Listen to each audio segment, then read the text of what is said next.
আসসালামু আলাইকুম রহমতুল্লাহি ওবরকাতু। কাছে কিংবা দূরে, দেশে কিংবা প্রবাসে যারা যেখান থেকে দেখছেন সকলকে জানাচ্ছি আজকের এই পর্বে থেকে আন্তরিক শুভেচ্ছা ও মোবারকবাদ। প্রিয় দিনদার মুসলমান ইমানদার ভাই ও বোনেরা, আমরা কিন্তু ইতিপূর্বে নুন সাকিন পড়ার চারটা যে নিয়ম রয়েছে তার মধ্যে আমরা একটি পড়েছি, সেটা হলো ইকলাব। আজকে আমরা পড়ব নুন সাকিনের ইজহার। আজকে আমরা পড়ব 17 নম্বরে নুন সাকিনের ইজহার, অর্থাৎ স্পষ্ট করে পড়া। আর ক্লাসটি শুরু করার আগে এখনও পর্যন্ত যারা চ্যানেলটি সাবস্ক্রাইব করেননি তারা এখনই সাবস্ক্রাইব করে পাশে থাকুন, আর যারা করেছেন তাদের জন্য রইল অভিনন্দন। তো ক্লাসটি অবশ্যই দিন প্রচার এবং প্রসারের কাজে অবশ্যই শেয়ার করে দিবেন, কেননা আপনার একটি শেয়ার, একটি লাইক, একটি কমেন্ট আমাদের অনেক দূর এগিয়ে নিয়ে যায় এবং দিন শিক্ষার কাজে। তো যাই হোক, কথা না বাড়িয়ে আমরা এখন ক্লাস শুরু করে দেবো ইনশাল্লাহ।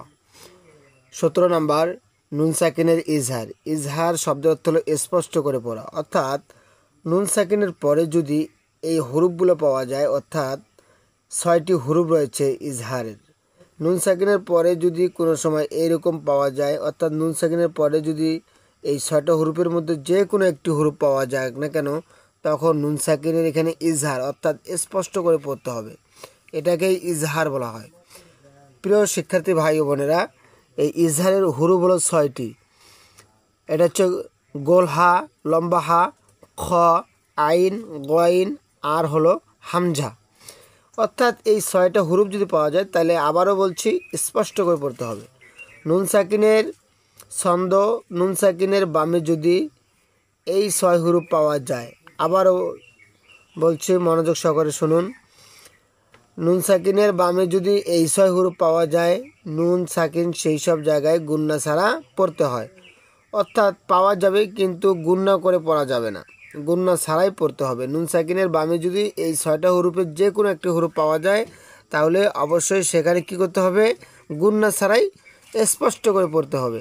নুন সাকিনের ইজহার, হা করলে ইজহার, অর্থাৎ এই যে হা, দেখুন প্রিয় শিক্ষার্থীরা, এই যে গোল হা, এই যে এখানে গোল হা, অর্থাৎ নুন সাকিনের পরে গোল হা রয়েছে। তাহলে আমরা এখানে কিভাবে পড়ব?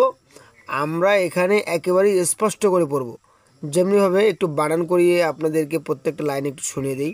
মিমজের মি, মি পড়ব নুনের সাথে মিন। হাফেজ হু, হু পড়ব মিমের সাথে হুম।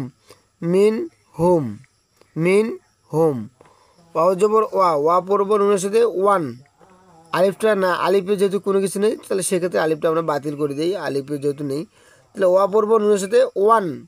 হা জবর হা, হা পড়ব রয়ের সাথে হার, ওয়ান হার, ওয়ান হার। মিমজের মি, মি পড়ব নুনের সাথে মিন, মি পড়ব নুনের সাথে মিন।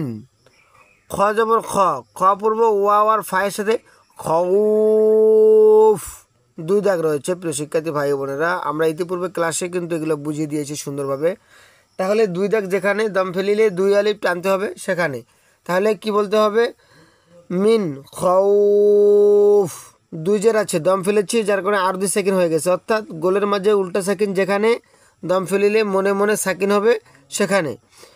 তাহলে মিন খউফ, আমরা এই যে গোল চিহ্ন ওয়াকফে তাম পেয়েছি, এখানে দম ফেলতে হবে। মিমজের মি, মি পড়ব নুনের সাথে মিন। আইন জবর আ, মিম জবর মা, আ মা, লাম দুজের লিন, মিন আমালিন, মিন আমালিন। আর যদি এখানে দম ফেলানোর স্থান থাকতো তাহলে আমরা বলতাম আমাল, কিন্তু এখানে দম ফেলানোর স্থান নেই, যার কারণে এখানে আমরা বানানের মতো করে দিয়ে পড়লাম মিন আমালিন।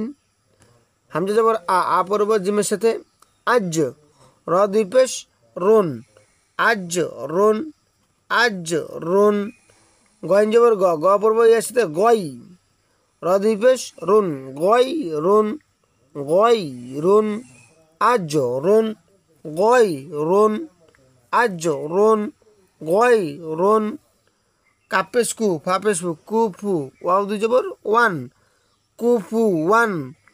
হামজা জবর আ, হা জবর হা, আ হা, হা পড়ব দালের সাথে হাদ। ফুল আছে, এখানে কলকলা করে পড়তে হবে দম ফেলিলে, কারণ দাল সাকিনে কলকলা প্রতিধ্বনি সৃষ্টি করে। কলকলা, কলকলার হরফ হলো 5টি, তার মধ্যে দাল রয়েছে। হ্যাঁ, বা ত কফ জিম আর যদি দাল হয়, অর্থাৎ এখানে দাল যেহেতু রয়েছে তাহলে এখানে কলকলা করে পড়তে হবে। আহাদ, আহাদ, অর্থাৎ ড্রপ দেওয়ার মতো উচ্চারণ হবে। আহাদ গোল চিহ্ন ওয়াকফে তাম, এখানে দম ফেলিতে হবে। তাহলে আমরা কি বললাম? কুফুয়ান আহাদ, কুফুয়ান আহাদ। প্রিয় শিক্ষার্থী ভাই বোনেরা, এটাকে বানান করে পড়ানো আর কি বলা হয়। আমরা এখন উচ্চারণ করে পড়ব, দুইটা করে অক্ষর উচ্চারণ বা কাটা কাটা উচ্চারণ যেটাকে আমরা বলে থাকি। মি পড়ব নুনের সাথে মিন, হু পড়ব মিনের সাথে হুম, মিন হুম। ওয়া পড়ব সাথে ওয়ান, হা পড়ব রয়ের সাথে হার, ওয়ান হার।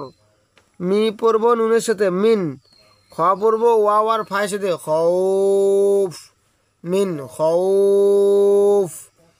আই মি পড়ব নুনের সাথে মিন, আ মা লিন। তাহলে কি হলো? মিন আ মা লিন। আ পড়ব জিমের সাথে আজ, রুন। গ পড়ব ইয়ার সাথে গয়, রুন।